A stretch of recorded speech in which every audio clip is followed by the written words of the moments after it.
Okay, hey you guys in internet land. Our class today did this bell ringer and we did take this one for a grade, so you need to make sure that you get this one off my website or out of the pink basket in the room.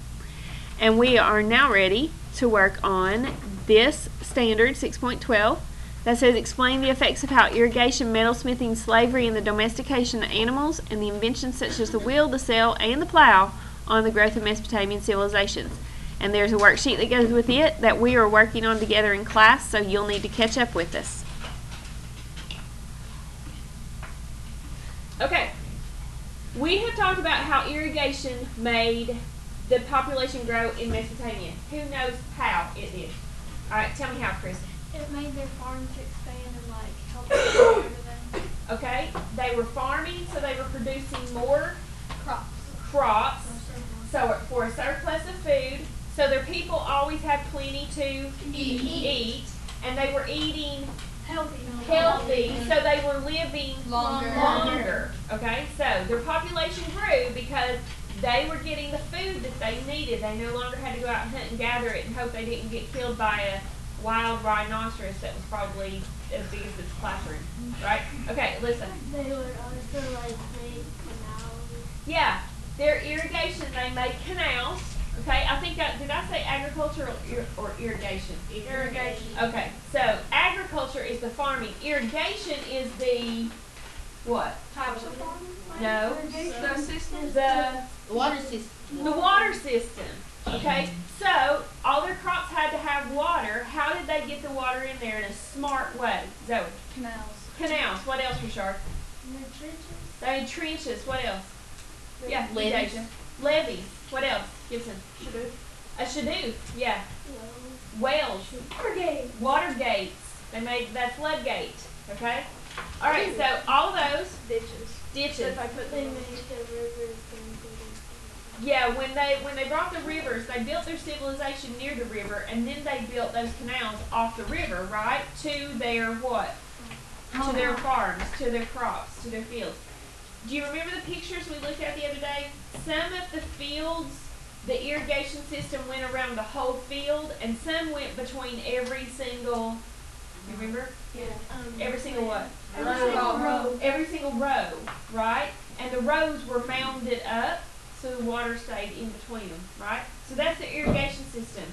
All plants have to have what? Water. So that's the irrigation system.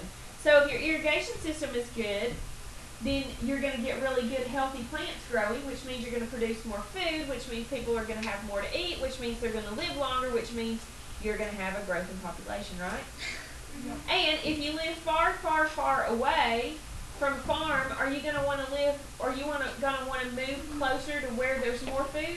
Yes. Yeah, because it's going to make it a lot easier on you. Alyssa? Wasn't they close the water gates and then started raining or something? So They could control the amount of water that went through the canals with the water gates, with the floodgates. Yeah. Also, when they have the farms, the animals would also be a lot around there because they would eat the crops. So you'd have a lot more animal activity around your area, anyways. So hunting wouldn't really be a problem. That's right. Okay. Oh, what do you think? Would they still eat meat though? Oh yeah, they still ate meat. They still hunted. We still hunt, don't we? Yeah. How many of you know a hunter? How many of you know a deer hunter? Squirrel hunter? Bear. Coon. Okay, bear hunter. A friend of mine's an alligator hunter. Coon. Okay, so we still hunt, and people still eat the meat that they hunt. So yeah, they did still hunt. They would probably only eat their livestock if they absolutely had to, because their livestock was a valuable trade item, plus it supplied milk, right? If it was a cow or a goat, you could get milk. And from they it. also So- help plant the crops. You had a bull Right, and the more livestock you had, the wealthier you were considered to be. So you wouldn't want to just deliberately go out and kill one of your cows and eat it for meat, because you were killing a what? Unless you had multiple Yeah, cows. but even then you would trade them probably, right? For things you needed. Yeah, okay, so we're going to skip over irrigation because we've talked about irrigation just about since Friday or Monday. So I think you have a pretty good grasp of irrigation. You're getting there anyways, right? Okay, so we're going to move on to the next one, which is listed up here, which is what? Metalsmithing. Okay, now, through this whole worksheet, keep this right here in mind. People began to live together in places that favored trade. What does it mean when I say they favored trade, Rashard? That means that we do it a lot. Yeah, they traded a lot. They wanted to be able to trade their stuff. Okay, so people wanted to live in places where there was a lot of trading going on. Small farming villages grew into cities. And by 3000 BC, several of those cities had developed into a civilization, one of them being Sumer. And that's exactly what we've been talking about. So keep this in mind. People wanted to live in places where they were what? There was trading. Trading. Okay? Keep that in mind through this whole thing. If you can remember that, it will help you answer these questions. Alright. Metalsmithing is the ability that a person has to be able to work with metal. Some metalsmiths make weapons, some make tools, some make jewelry, some make everyday items that we use. So this picture right here is a necklace made of gold. And you can't really tell in this one. This is a really bad picture. I should have got a better one. There's one that looks really good. These little stones in between, I should have got the better picture. They were actually blue. So what kind of stone was it? Lapis lazuli. Lapis lazuli. Because remember they like to use two stones. Lapis lazuli was blue. Do you remember the red one? Red ruby. Amber. Ruby. Carnelian. What? Carnelian. I showed you a picture of it one day in class last week. It was the red one, and then the lapis lazuli was the blue. They also made weapons. Now, in Sumer, I guess actually in the Neolithic period, moving into the first civilization of Sumer, they started mixing two metals together.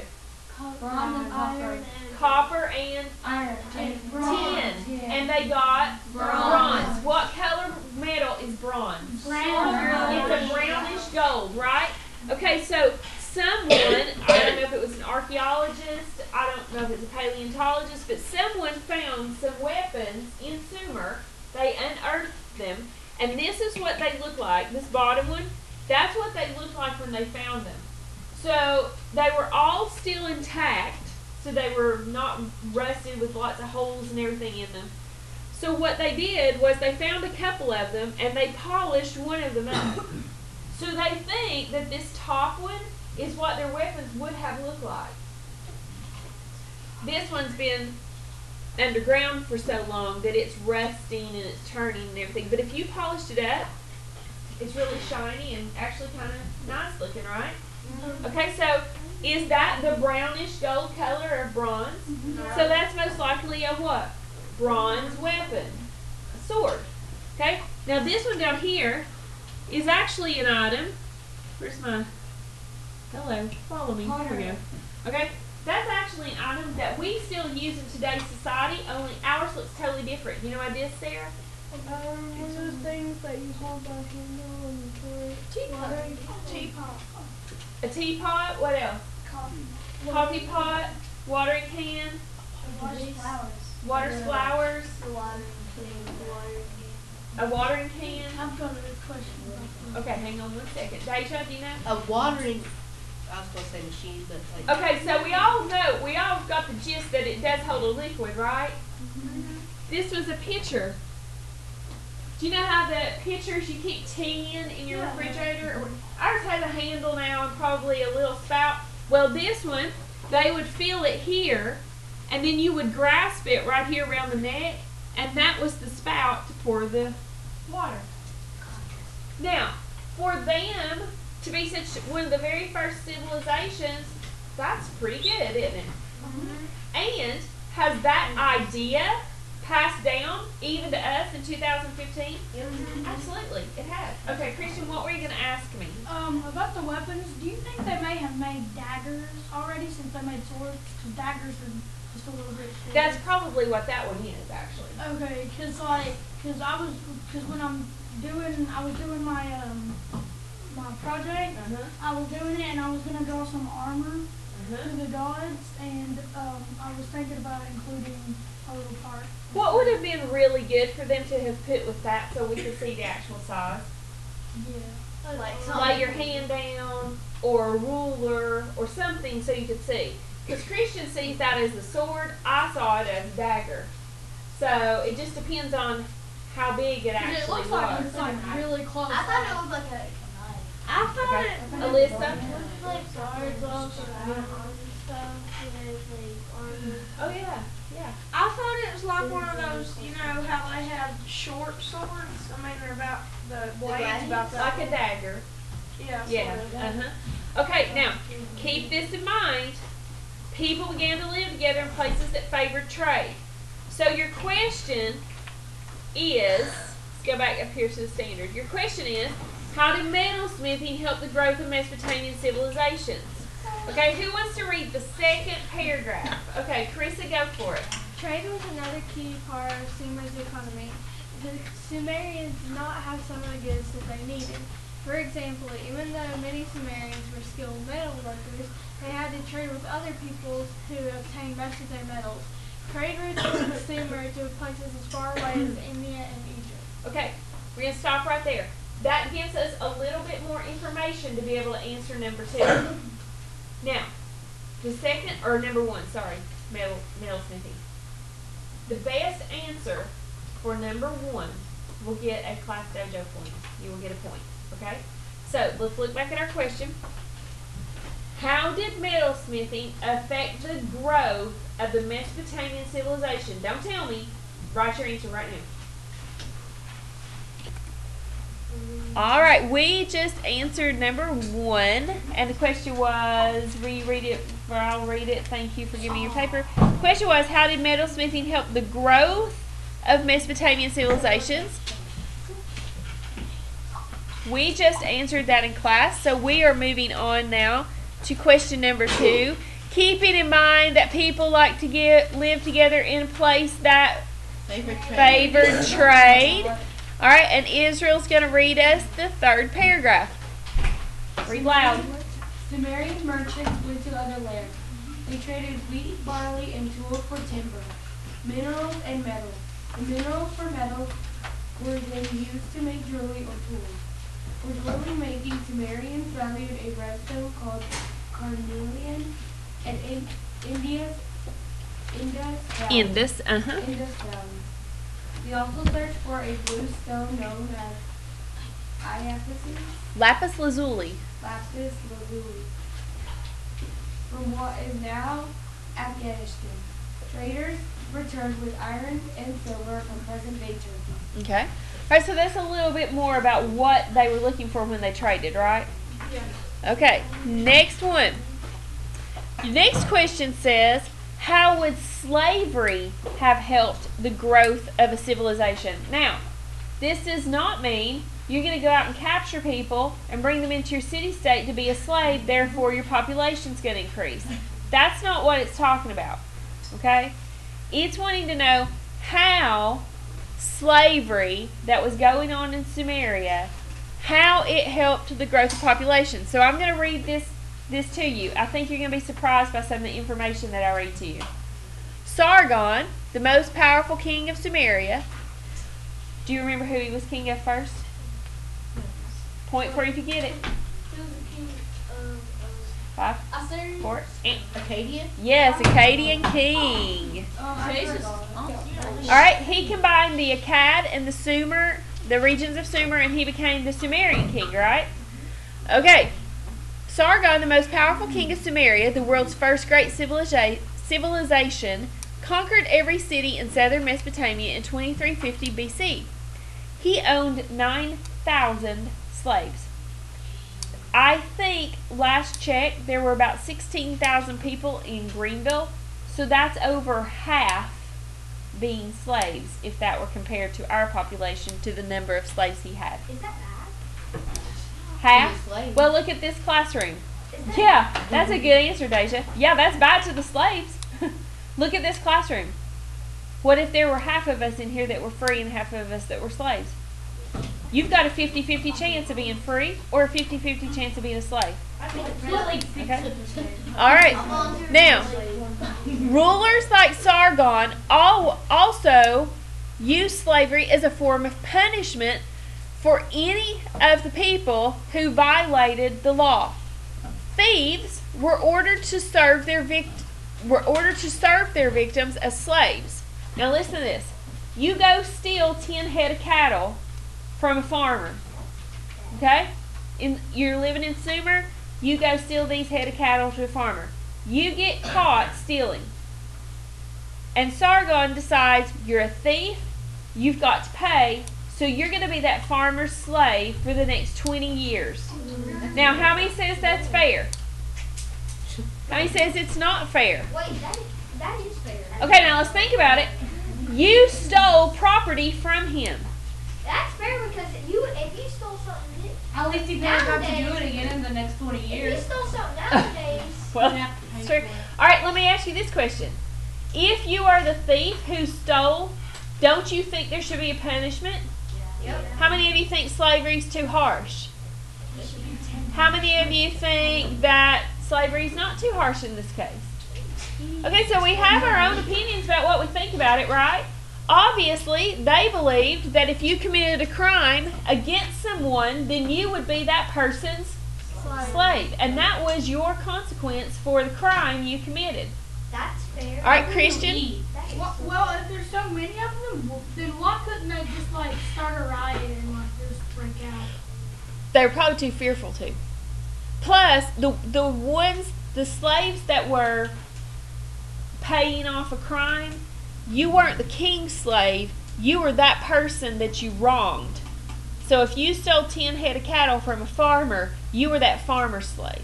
okay. That would be even easier to escape because then because what happens when they're asleep, like whatever you're doing, like It's because he's Okay, let me ask Yeah, you but this you're question though. Do you think that these people were afraid of killing you if you did something really bad? No. Nope. So if you escaped and you were caught, your punishment would probably be death. Chop off the heads. Okay? Alright, so let's look at the next one now. Listen to this one. Okay? Because this one I'm going to be curious to see your reaction to. And the entire family of a convicted murderer would become slaves to pay for the crime.